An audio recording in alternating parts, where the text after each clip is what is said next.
जैसे कि सभी जानते हैं कि बचपन से ही गुरु नानक देव जी दुनियादारी से दूर थे। इस बात से उनके कालू जी बहुत चिंतित रहते थे।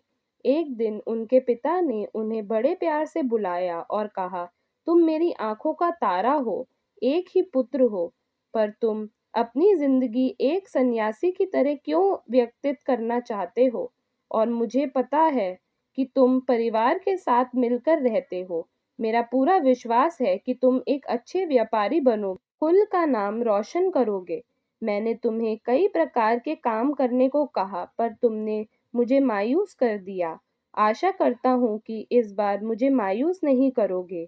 गुरु नानक देव जी ने अपने पिता की बातें ध्यान से सुनी और कहा, मायूसियत कुछ भी नहीं होता। अभी तक जो हो रहा है ईश्वर की मर्जी से हो रहा है। अगर आपको मेरी कोई बात बुरी लगती है तो मैं आपसे माफी मांगता हूँ। इसके अतिरिक्त आप मुझे जैसा आदेश देंगे, मैं उसे पूरा करने के का पूरा पूरा प्रयास करूंगा। यह सुनकर मेहता कालू जी खुश हुए। उन्हें लगा उनका पुत्र सही रास्ते पर है। शाबाशी देते हुए कहने लगे, ये 20 रुपए रख लो और कोई खरा सौदा करके शुरू में थोड़े से शुरू करना और उसके बाद अपना व्यापार बढ़ाना। इस 20 रुपए से दूसरे शहर से सामान लाओ और तलवंडी में मुनाफे में बेचो।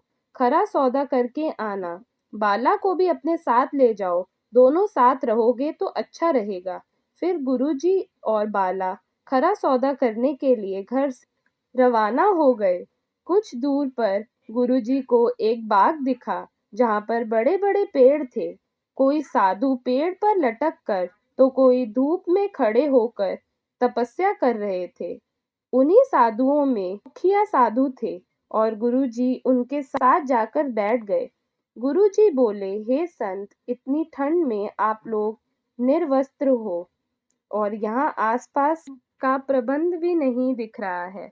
अपना जीवन अपनी खुशी से बिता रहे हैं या किसी मजबूरी से? संत कहने लगे, ये बालक, हमारे पास भी सब कुछ था, पर हमने परिवार का त्याग कर दिया। हमारा जीवन एक मोह माया है और हम शांति चाहते थे, इसलिए हमने अपने अपने परिवारों को त्याग दिया और यहाँ एकांत में तपस्या कर रहे हैं। गुरुजी ने कहा, आप कितने दिनों से भूखे रह रहे हैं? संत ने कहा, हे बालक, ये मत पूछो, जो भी कुछ मिलता है वे खा लेते हैं, नहीं तो तपस्या करते रहते हैं। संत जी ने पूछा, आप कौन हैं? गुरु जी ने कहा, मेरा नाम नानक निरंकारी है और मैं पटवारी मेहता कालू जी का पुत्र हूँ और मेरे पिता ने सच्चा सौदा करने के लिए भेजा है और आप सबको भोजन करवाऊं, इससे अच्छा और सच्चा सौदा क्या हो सकता है? यह कहकर गुरुजी ने उन्हें बर्तन चावल आटा व दाल लाकर दी और पकाकर उन्हें लंगर खिलवाया। संतों ने प्रसन्न होकर कहा कि हमने अपने योग द्वारा आपको पहचान लिया है। आप इस कलयुग में अवतार के लिए लोगों का भला कराएंगे। सभी संत 7 दिनों भूखे थे। संतों ने गुरुजी का धन्यवाद किया। फिर गुरुजी अपने घर वापस चल पड़े। गुरुजी ने अपने घर से कुछ दूर पहले ही एक पेड़ के नीचे बैठकर भाई बालाजी ने पिताजी को पूरा हाल सुनाया, जिसे सुनकर पिता कालू जी बहुत गुस्से में आ गए और बालाजी के साथ गुरु नानक देव जी को ढूंढने निकल गए।